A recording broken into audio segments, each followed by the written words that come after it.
Damn, though you're on my mind all the time. I wanna tell you, but I'm super shy, super shy. Assalamualaikum warahmatullahi wabarakatuh. Perkenalkan, nama saya Reva Maria Rostandi dari kelas MHU 2B. Di sini saya akan membuat video untuk ujian tengah semester tentang hubungan ilmu komunikasi dengan pelayanan haji dan umroh.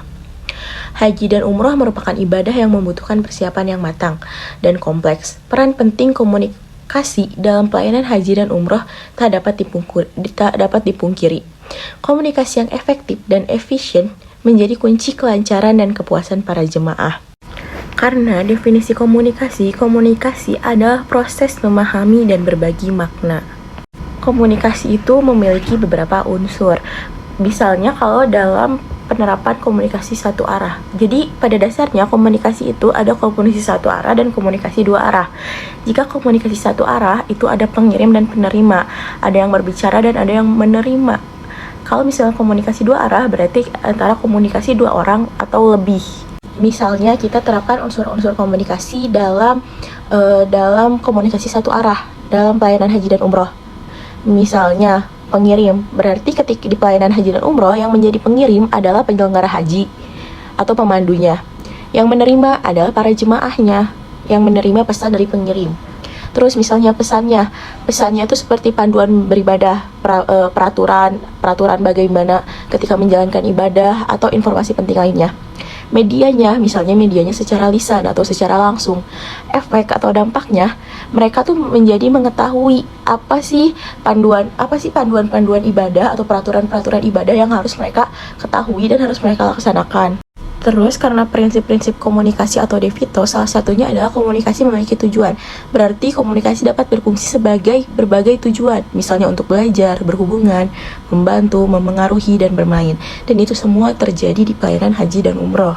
Terus ada beberapa contoh penerapan komunikasi dalam pelayanan haji dan umroh.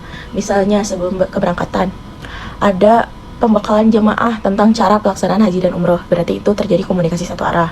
Terus ada pemberian informasi dan edukasi terkait budaya dan adat istiadat di Arab Saudi. Terus misalnya selama di Tanah Suci, dalam komunikasi satu arah, misalnya petugas memberi informasi, arahan dan pendampingan kepada jemaah dalam melaksanakan ibadah. Karena pada dasarnya kan memang di sana tuh pembimbing tuh memang menjadi pendamping kepada jemaah. Dan itu tuh membutuhkan komunikasi yang baik, komunikasi yang lancar. Terus komunikasi yang jelas dan terbuka untuk menjawab pertanyaan dan mengatasi permasalahan jemaah. Dan itu membutuhkan komunikasi yang lancar ketika misalnya jemaah mempunyai masalah yang ada di Arab Saudi dan itu harus dikomunikasikan dengan pembimbing.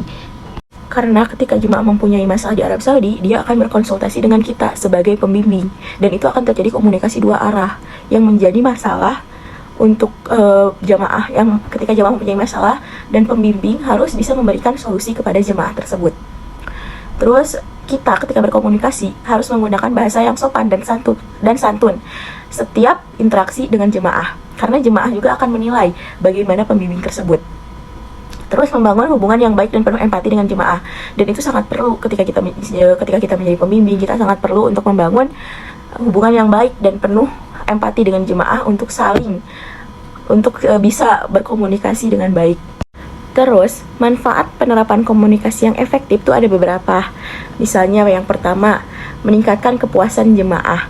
Jemaah akan sangat puas ketika kita komunikatif, ketika pembimbing atau pelayan hajinya berkomunikasi dengan baik, berkomunikasi dengan lancar. Itu akan meningkatkan kepuasan jemaah. Dengan kepuasan jemaah yang meningkat, mungkin dia akan memberitahu orang lain, kalau jemaah-jemaah yang lain kayak, ini kalau mau umroh atau kalau mau haji nih ke travel ini nih, karena bagus, pembimbingnya komunikatif, seperti itu. Terus memperlancar pelaksanaan ibadah haji dan umroh. Tentu dengan komunikasi yang baik itu akan sangat memperlancar pelaksanaan ibadah haji dan umroh, karena akan minimalisir kesalahpahaman dan konflik. Akan jarang terjadi miskomunikasi ketika komunikasi kita lancar, ketika komunikasi kita tidak terhambat. Meningkatkan citra positif penyelenggaraan haji dan umroh.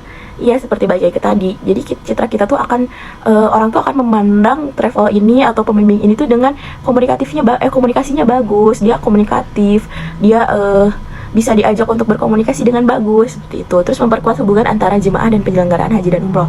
Jadi hubungan jemaah dan penyelenggara haji dan umroh itu tidak putus ketika sudah gitu perjalanan ibadahnya sudah selesai. Mereka akan tetap berhubungan dengan antara jemaah dan penyelenggara haji, karena siapa tahu suatu saat nanti atau someday nanti kan mereka berangkat lagi gitu.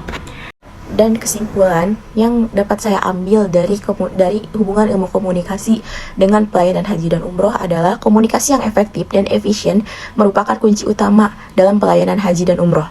Dengan menerapkan unsur dan prinsip komunikasi yang tepat, penyelenggara haji dan umroh dapat memberikan layanan yang berkualitas dan memuaskan bagi para jemaah. Sekian dari saya, mohon maaf bila masih banyak kekurangan dalam menyampaikan hubungan ilmu komunikasi dengan pelayanan haji dan umroh. Terima kasih semuanya. Assalamualaikum.